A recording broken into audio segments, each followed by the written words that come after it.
Hola amigos, muy buenas tardes.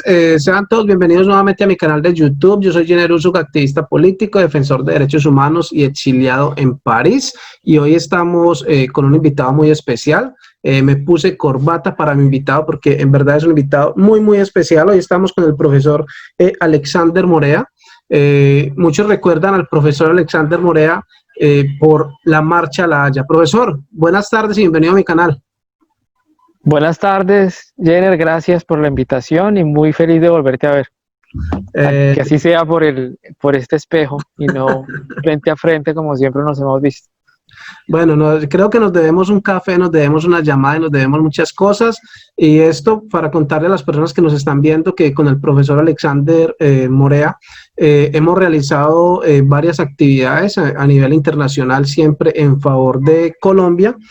El profesor Alexander hace algún tiempo realizó una primera no una primera marcha, pero sí un primer acto en frente de la Corte Penal Internacional en La Haya, en Holanda.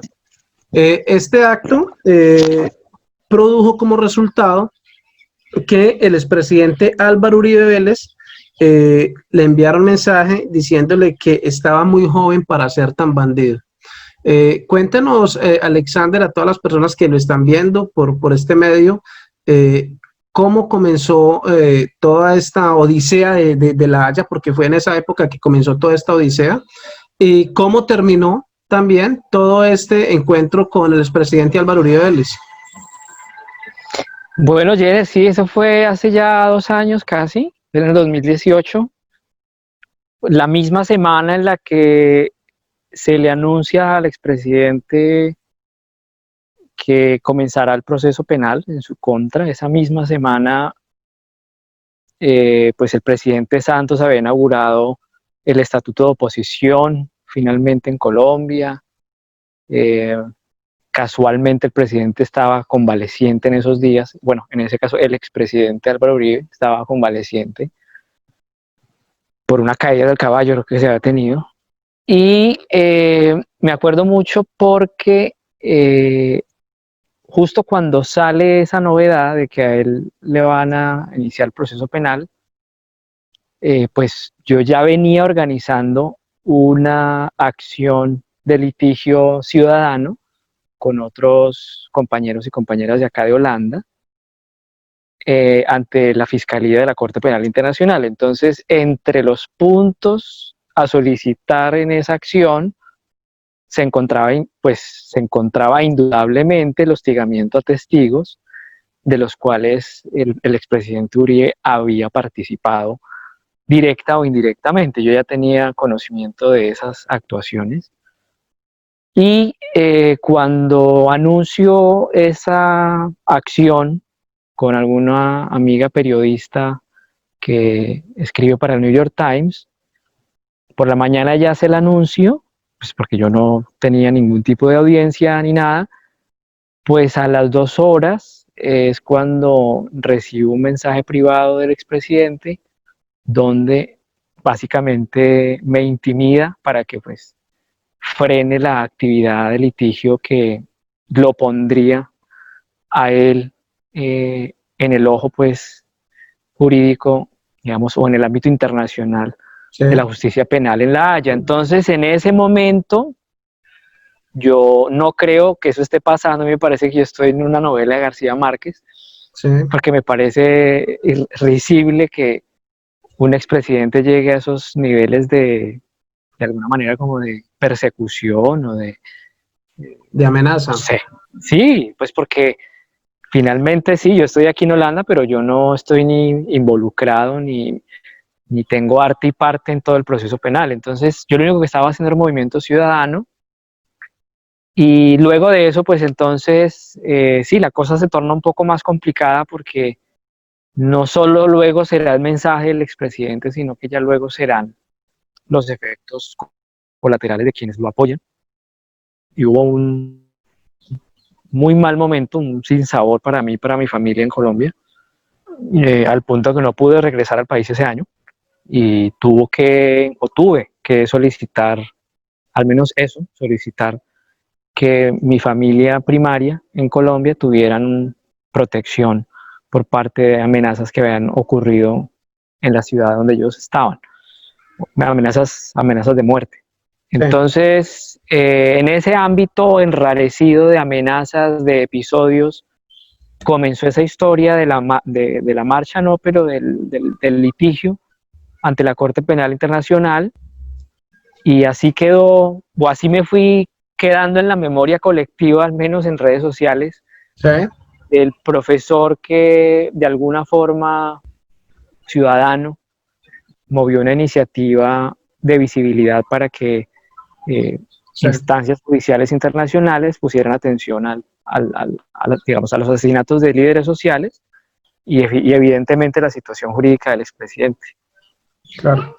De todas maneras, yo creo que es como el común denominador en el expresidente y el senador, porque ahora ya no es senador, ahora es ex senador, Álvaro Uribe Vélez, de enviar mensajes intimidantes y también de sus seguidores, porque pues cuando el jefe sale adelante a querer combatir, según él, a los que quieren o queremos algún cambio para Colombia, pues también salen todos sus seguidores a perseguir y amenazar. Y pues esto es peligroso porque cuando no pasa de un mensaje, cuando no pasa de ahí el mensaje en redes sociales, pues bueno, uno lo soporta. Pero lo peligroso es cuando uno pueda ir por la calle o la familia de uno por la calle y esta gente pues simplemente puedan reconocerlo a uno, reconocer a la familia. Sí. Entonces se vuelve un peligro. Sí.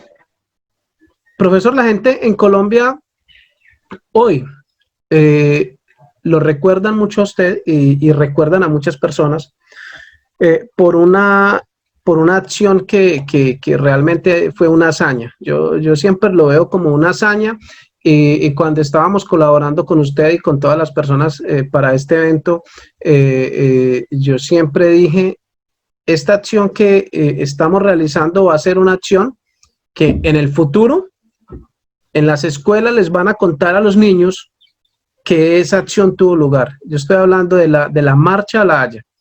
La Marcha a la Haya dio mucho de qué hablar, dio tanto de qué hablar, que el mismo fiscal de la época, nuestro Humberto Martínez, de Colombia, vino directamente hasta Holanda a entrevistarse con la fiscal de la Corte Suprema, de la Corte Penal Internacional, perdón, ahí mismo en La Haya, porque realmente yo creo que fue un momento en que empezaron a sentirse que estaban en jaque, ¿cierto?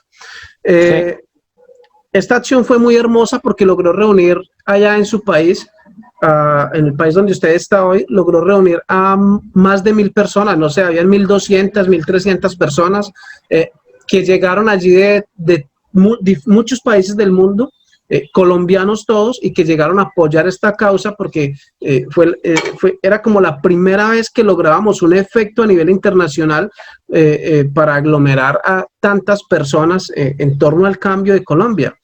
Cuéntele un poquito a la gente que hoy nos ve en Colombia y en otros países, ¿qué experiencia te quedó de esta Marcha a la Haya? Es que este evento, esta acción, ha servido para algo. ¿Cómo han avanzado los procesos que se dejaron ese día radicados ante la Corte Penal Internacional? Bueno, sí, yo creo que es muy importante que se haga un repaso de lo que nos quedó después de semejante momento. Sí. Uno de ellos, indudablemente, fue la reorganización o el hecho de que la diáspora y lo que nosotros entendemos como las víctimas del conflicto armado que están fuera del territorio nacional se dieran cita en un evento de esta magnitud y que pudieran identificar que un lugar de justicia como es la Corte Penal Internacional pues fuese un lugar fuera como el más apropiado para poder expresar no solamente un deseo de justicia, sino para afirmar una identidad política que en este caso ha sido negada en Colombia a quienes protestan. Entonces, yo creo que en ese momento, o fue un gran momento para los colombianos que están fuera del exterior, porque pues por primera vez nos veíamos de alguna forma muy unidos en torno a una acción tan significativa como es la protesta social, que repito, es algo castigado todavía en Colombia con la muerte.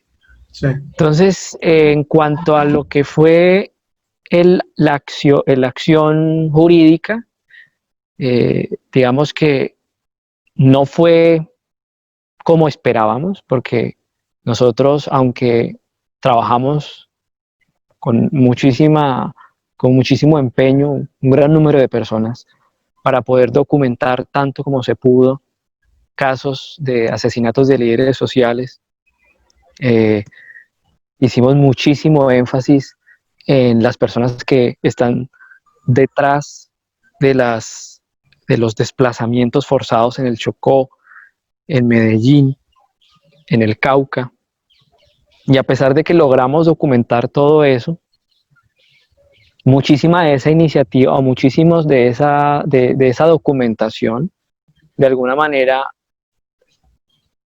estaba como diríamos, bajo el dominio del Tribunal para la Paz, que es la JEP en Colombia. Entonces, en ese procedimiento de ir a la Corte Penal, lo único positivo fue que esos casos que están generalmente relacionados con terceros civiles, es decir, con personas que están por fuera del alcance de la Jurisdicción Especial de Paz, pues que al menos la Corte Penal tenga conocimiento de que esas personas, bien sea porque son políticos de alto nivel, como es el caso del expresidente Uribe y otros altos mandos políticos, como también, repito, el caso de terceros civiles. Entonces, esos como no están bajo la jurisdicción especial de paz, pues nosotros conservamos la expectativa de que si no va a ocurrir nada con ellos en la JEP por un asunto procedimental,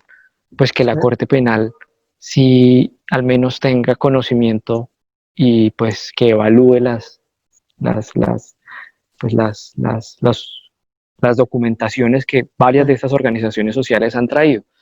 Hasta la fecha lo único que tenemos de respuesta de la Corte han sido 2 comunicados oficiales, una citación que se dio en el mes de diciembre, que creo que ustedes lo llegaron a saber, y no hemos tenido más que el último informe donde se anuncia que la Corte este año va a cerrar esa investigación y va a definir finalmente si va a dirigir esa investigación a una apertura oficial o si va a clausurarla y a dejarla en manos de la Justicia Especial de Paz.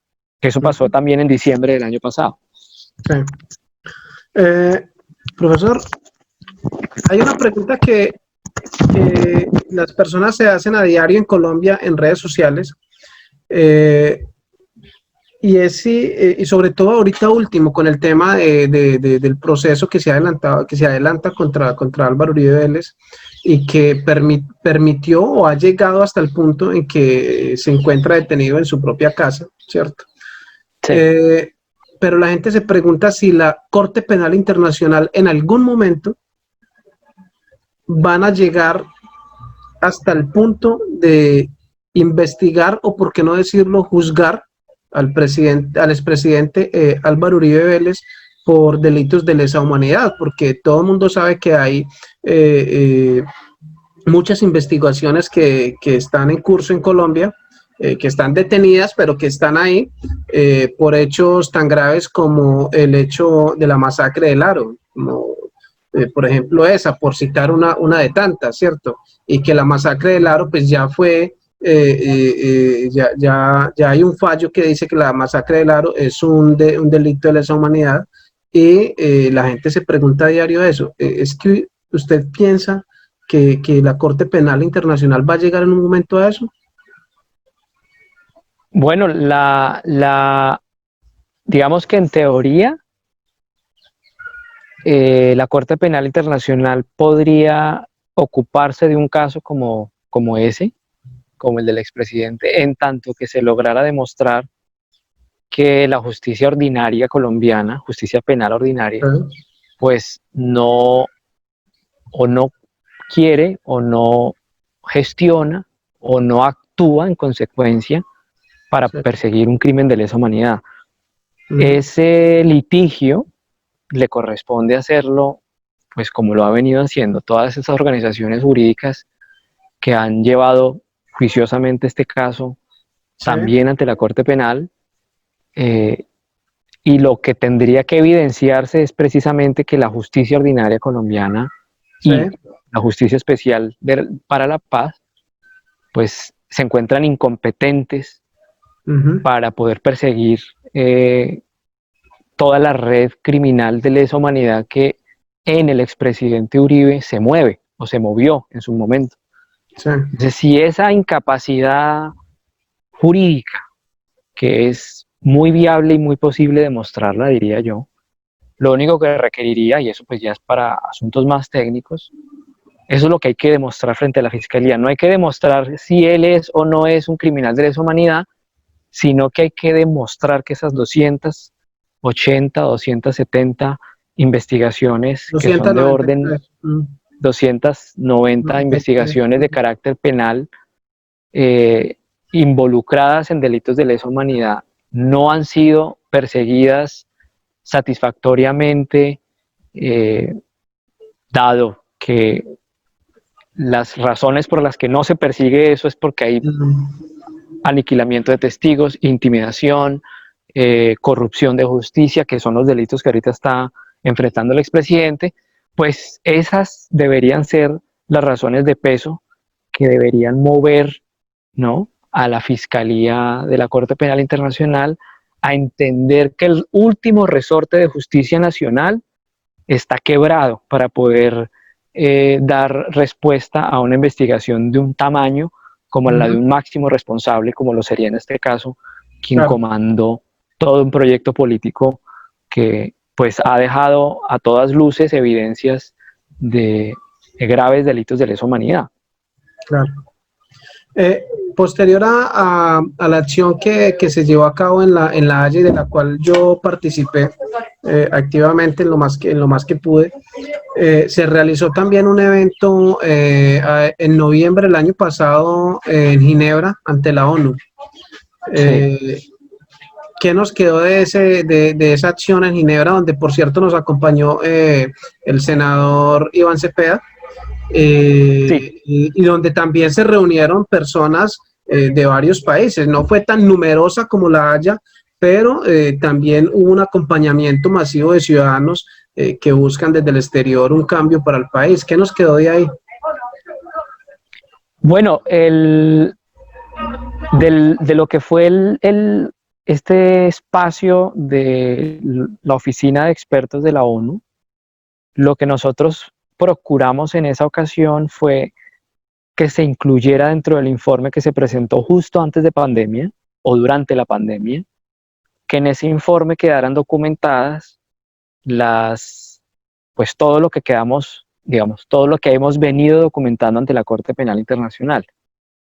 Y la razón de esa acción ante esta oficina era lograr que la ONU digamos, movilizara una petición concreta a nombre de esta oficina de la ONU ante la Corte Penal para que se movilizaran recursos de esta unidad de procedimientos especiales para que se hiciera una misión de observación concreta a los 35 municipios que vienen experimentando niveles de asesinatos de líderes sociales, casi que estamos hablando de uno por semana.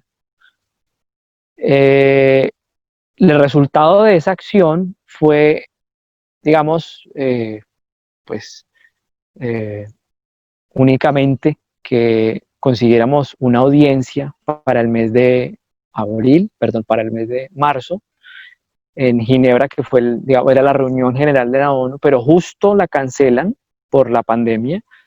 Y digamos que en ese instante que teníamos o tuvimos o teníamos la plataforma para hacer esa solicitud, la estábamos haciendo con distintos actores que también están involucrados en esta acción, pues no fue posible, se canceló.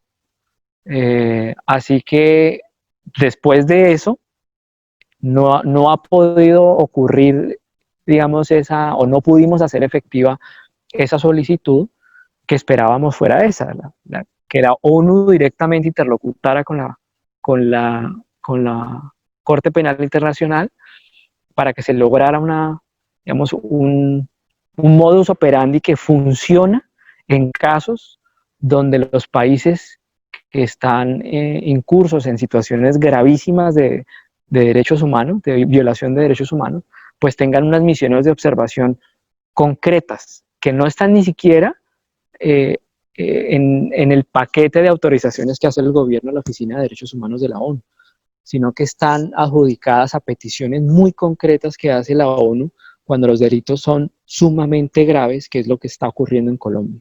Repito, esa solicitud se iba a hacer en marzo y se canceló, ya dije, y era el último, digamos, era el último momento que creo que tenía que ver con esto que hemos venido haciendo ante estos dos organismos internacionales, que es la Corte Penal y las Naciones Unidas.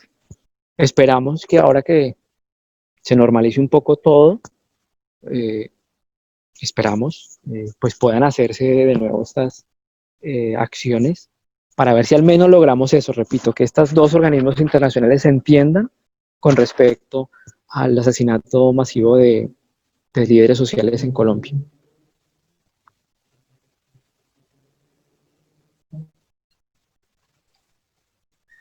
Todo esto nos deja para decirle a las personas en Colombia, a los líderes sociales, a las víctimas en Colombia, pues que no están solos, que en el exterior hay un grupo muy importante de ciudadanos encabezados por el profesor Alexander, que siempre están dedicados a la tarea de encontrar los medios, encontrar los caminos que conduzcan a el reconocimiento de esta problemática en Colombia y lógicamente al avance también en materia jurídica sobre estos procesos. Entonces es bueno que la gente sienta que no están solos, porque Alexander, hay veces en Colombia hay un síntoma de soledad, de la gente piensa que están solos, precisamente pues por este canal lo que hemos buscado es esto, es contarle a las personas que ellos no están solos, que sí hay gente que están trabajando para ellos, pero que no salen por los medios, que no son gente famosos de los canales más famosos que hay,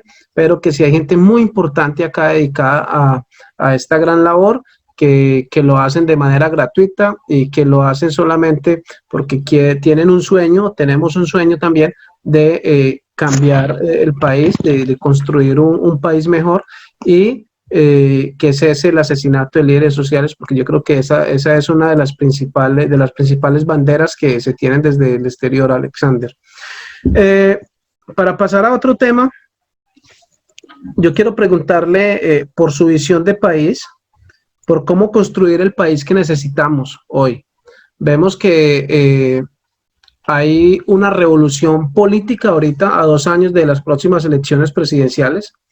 Ya en las redes todos los días se habla más y más y más de esas elecciones y todos los días se proponen candidatos y todos los días hay miles de cosas que están ocurriendo en redes, porque hoy ya las campañas y preciso con la pandemia y todo eso, lo que ocurre es que todo está rodando es en redes sociales.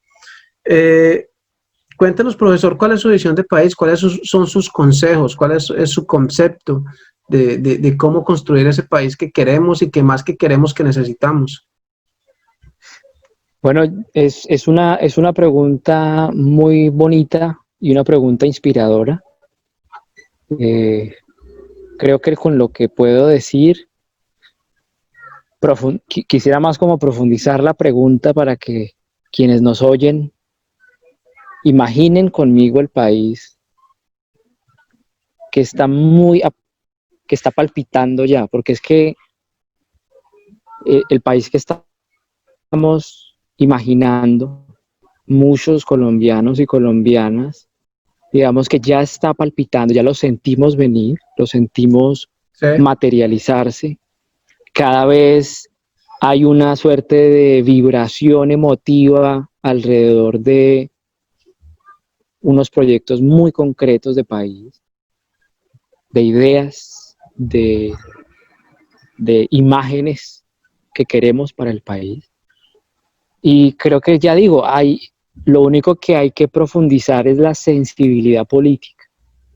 Yo animo a que cada vez más quienes nos metemos de corazón a cultivar ciudadanía, lo hagamos desde la sensibilidad, no tanto desde la racionalidad o de la ideología. Sí. Con esto quiero ser muy cuidadoso porque evidentemente hay un choque ideológico bastante fuerte en Colombia que ha habido, ¿no? Hay un centro que ideológicamente se está imponiendo en Colombia, en las instituciones. Es un centro que se está armando desde hace muchísimos años con un discurso muy bien hecho, donde casualmente lo que provocan y lo que quieren es hacer sentir a la ciudadanía que todas las ideologías son menores a la de ella, que la ideología de centro es entonces la mejor forma posible de leer la realidad. Y lo que me da miedo a mí de esta forma de plantearse el discurso político, que uno lo escucha mucho del profesor Fajardo, es que es una ideología absolutamente desalmada, una ideología totalmente distante de este país que está palpitando en las bases sociales, que está promoviéndose en el arte, que está incluso llegando a las calles, que está llenando las redes sociales, obviamente, que está cambiando las dinámicas familiares en Colombia. Esta ideología de centro viene a estructurarse de una forma tan brutal que desconoce toda sensibilidad política, y a mí me parece muy importante que quienes estamos en esta tarea de parir un país, y uso intencionalmente la figura del parto como una figura efectivamente muy distintiva de las raíces culturales colombianas, y es que tanto hombres como mujeres nos involucramos en el trabajo de parto de un país, que quiere decir asumir el dolor como tal, el dolor que tenemos de haber sido básicamente un país y una comunidad, sí, atropellada en muchos de sus derechos, pero que ese dolor, en lugar de menguarnos y en lugar de restringirnos a un lugar digámoslo, de pesimismo, lo que nos hace ese dolor es movilizarnos, de conectarnos, de, como tú dices ahorita, de imaginar otro país. Y es esa fibra emotiva la que creo que finalmente nos dice en qué estado está este parto, ¿ya? Y en qué momento es que va esta nueva forma de hacer política va a tener lugar en Colombia.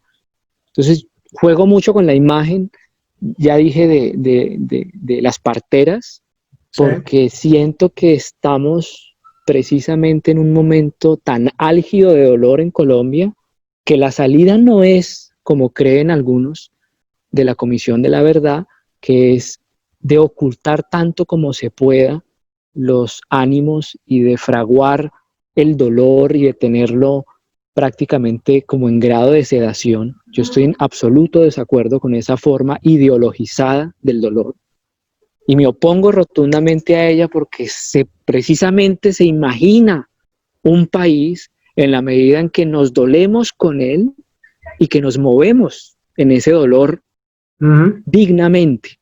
Entonces me identifico muchísimo con el discurso que viene estando alrededor de la Colombia humana, porque es un discurso muy femenino, es un discurso donde el dolor no nos hace sentir menos, donde el dolor no es una piedra en el zapato, es donde el dolor sale y se trabaja con él, se hace arte, se hace política, se hace comunidad. Entonces, me parece a mí que cualquier país que se pueda imaginar para Colombia tiene que pasar por el realismo ya dije, de no omitir ni olvidar estos capítulos de dolor que nos agobian, sino de trabajar con eso.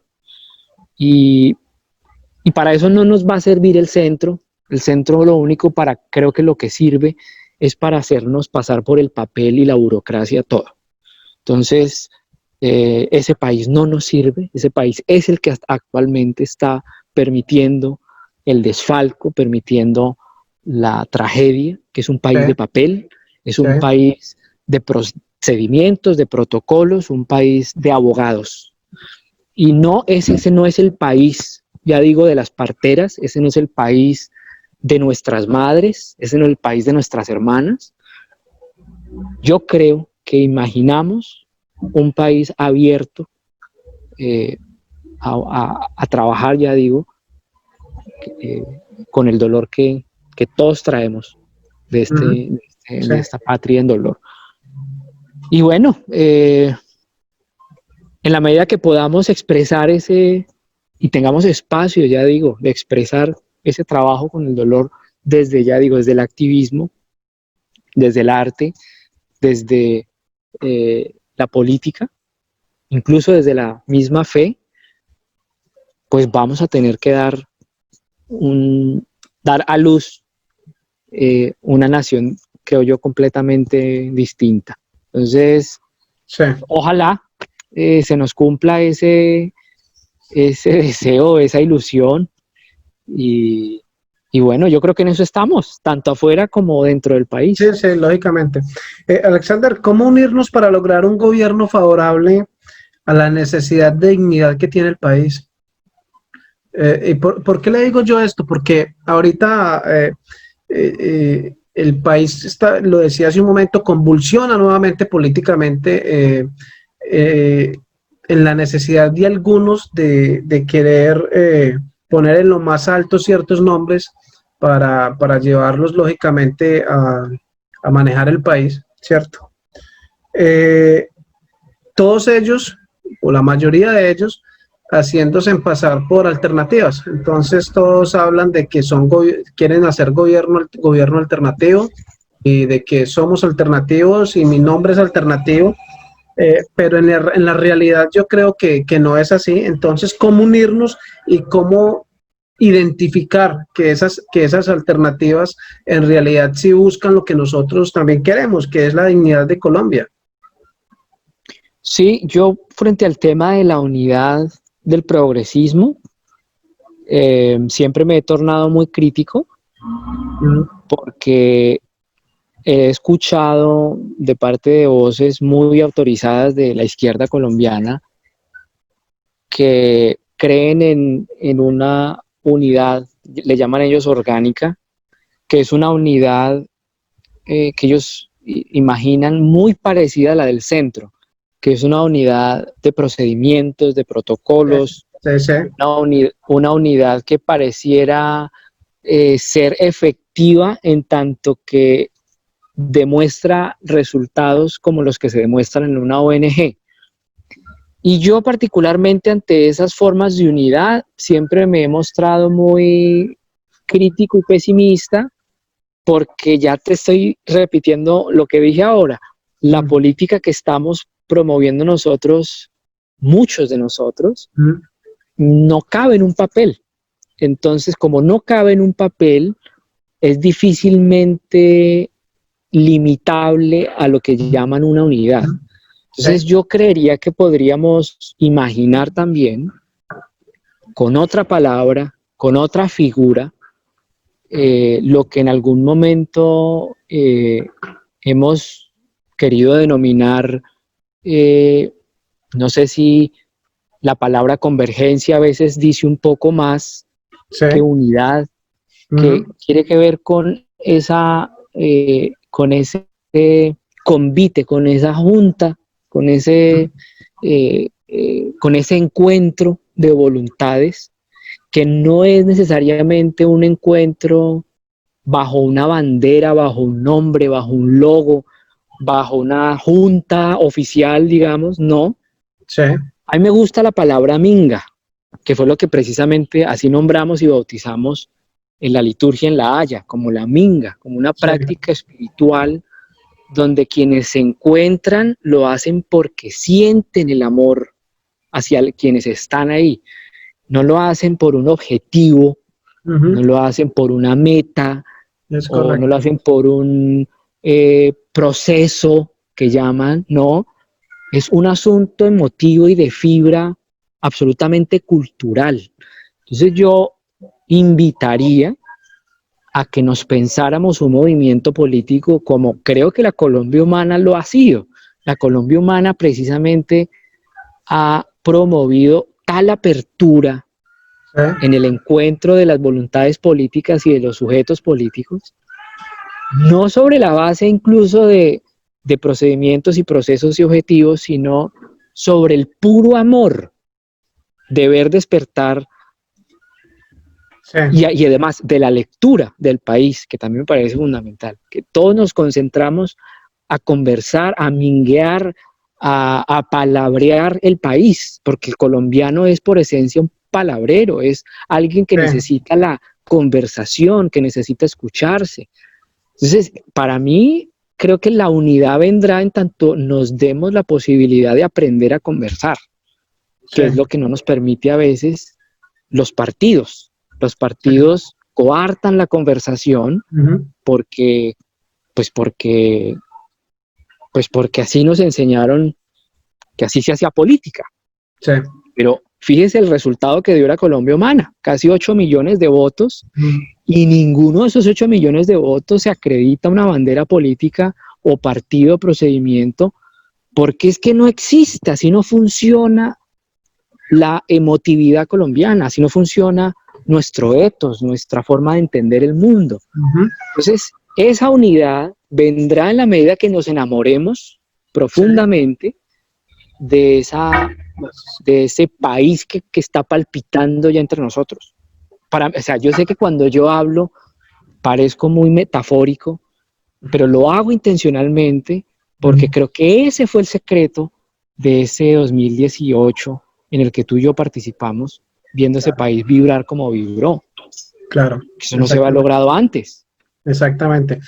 Alexander, ya avanzamos en el tiempo, Sí, pero quiero conversar un poquito de algo, 2 o 3 minutos. Cuando desde noviembre que comenzaron las marchas en Colombia, usted lo recuerda, ahorita el año pasado, que comenzaron unas marchas que inicialmente pues queríamos que perduraran por mucho más tiempo, pero que finalmente pararon antes de lo que nosotros pensábamos, además pues porque yo creo que era casi que un primer experimento que teníamos nosotros y que hacíamos nosotros y donde queríamos parecernos un poquito como a lo de Chile, ¿cierto? sí, Eh, la gente tenía miedo de salir a la calle, pero resulta que cuando la gente salió a la calle, se encontró con el país que somos. O sea, cuando la gente fue a la calle, ¿con qué se encontró? Se encontró con tambores, se encontró con trompetas, con guitarras, con gente danzando, bailando, se encontró con arte, se encontró con la cultura. Y yo creo que eso fue fundamental para que pudieran haber varios días seguidos de marcha, que la gente salía sí, a la calle y no era una vaina violenta de tirar piedras de esto, de lo otro, sino que exacto. encontraron lo que es Colombia y la gente no encontró música, digámoslo así, que salían a bailar reggaetón a la calle, no, la gente encontró su folclore, encontró su música, su esencia y eso Sí, enamoró a la gente de las calles. sí. ¿Cómo vincular esa esencia, esa cultura y ese arte a esta lucha que tenemos política, ya la lucha política para rescatar nuestro país? Bueno, yo estoy muy, muy contento que hayas tocado ese tema porque me parece que uno de los logros que creo que vamos a tener que ir dando como movimiento social es el de amistarnos cada vez más con todos estos movimientos artísticos que ya están pidiendo pistas desde hace mucho rato en las calles, en distintos colectivos, y que ojalá también nos articulemos con artistas que ya tienen alguna visibilidad, porque creo yo que ese es el sector o el segmento que realmente moviliza al país.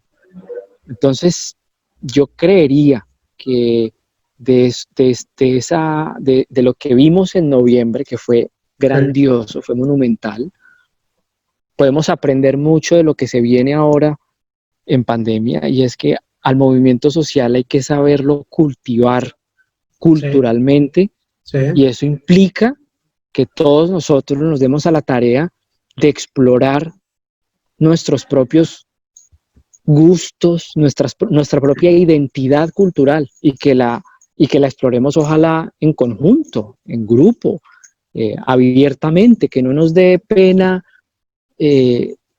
expresar culturalmente nuestros deseos de país, porque hay muchísimas cosas que nos unen que no son necesariamente un discurso político.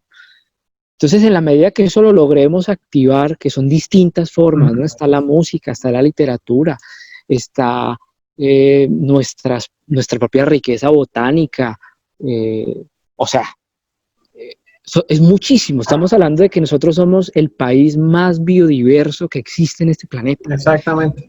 Entonces, en la medida que un poco dejemos a un lado la política formal y la política electoral, y nos concentremos también en todo lo que nos hace ser colombianos, que no pasa por la política, pues nos va a oxigenar y va a hacer que muchas personas de nuevo se seduzcan con esta forma nuestra de vivir y entender el país, que, repito, va más allá del papel, va más allá de incluso del Twitter, que va más allá de las redes, que tiene que ver con la familia, tiene que ver con la niñez, tiene que ver con las juventudes. Yo creo que eso, repito, lo alcanzamos a ver con la Colombia humana, y hay que retomarlo ahorita con esa amplitud, creo yo. ¿Sí? Sí, es perfecto. Alexander, ya para terminar, ¿cuántos años llevas fuera del país? 4.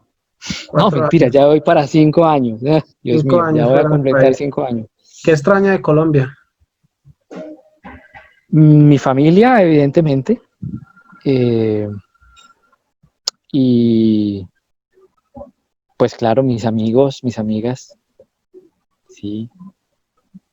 Sí, no, nada más me haces la pregunta y se me hace un nudo en la garganta que es muy difícil, pero sí extraño mucho a mi familia y a mis amigos, claro.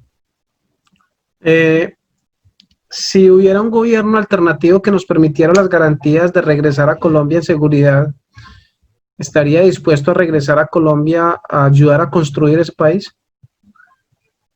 Sin duda. Sin duda que sí. Bueno, Alexander, yo le agradezco mucho por haber estado hoy con nosotros, por haber compartido con nosotros. De verdad que ha sido un rato muy ameno. Llevamos 42 minutos ya.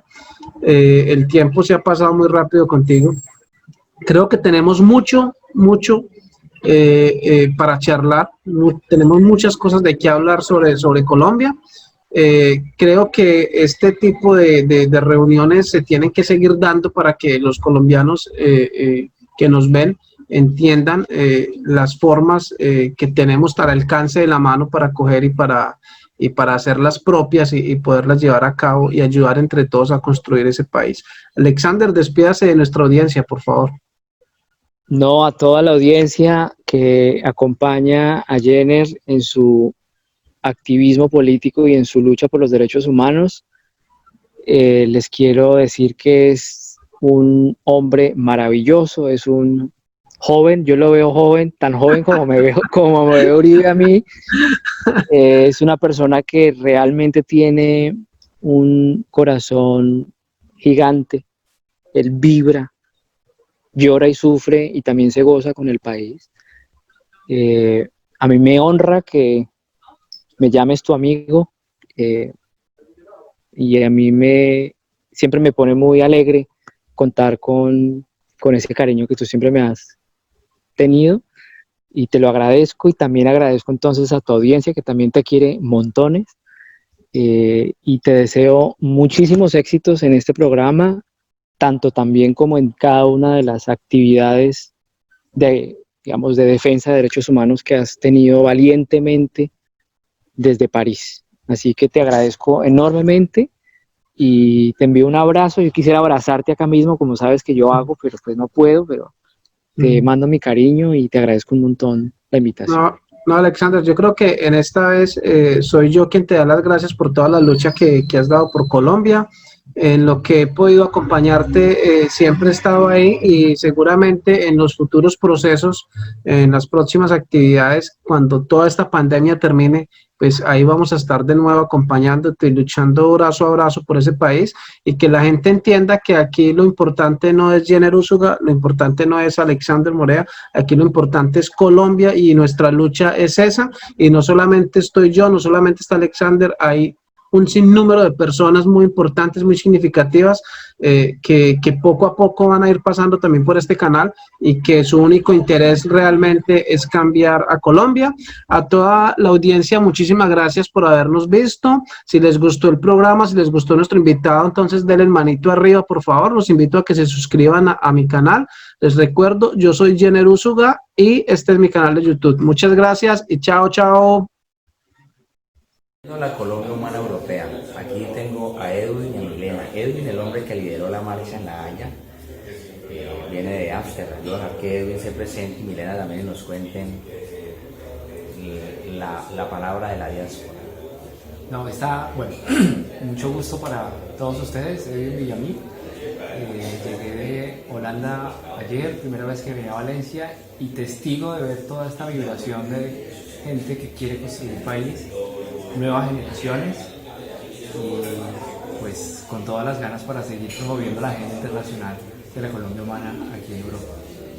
Bueno, mi nombre es Milena Merchán, soy bogotana, pero me encuentro aquí en Valencia, vivo hace un año en Madrid y estamos creando un grupo, un nodo de progresistas de la Colombia Humana para seguir construyendo lo que ya hemos venido construyendo con años anteriores frente a todas las problemáticas que se han venido presentando en nuestro país y que han sido tan invisibilizadas. Nosotros en este momento estamos creando un grupo de nodos a nivel Europa.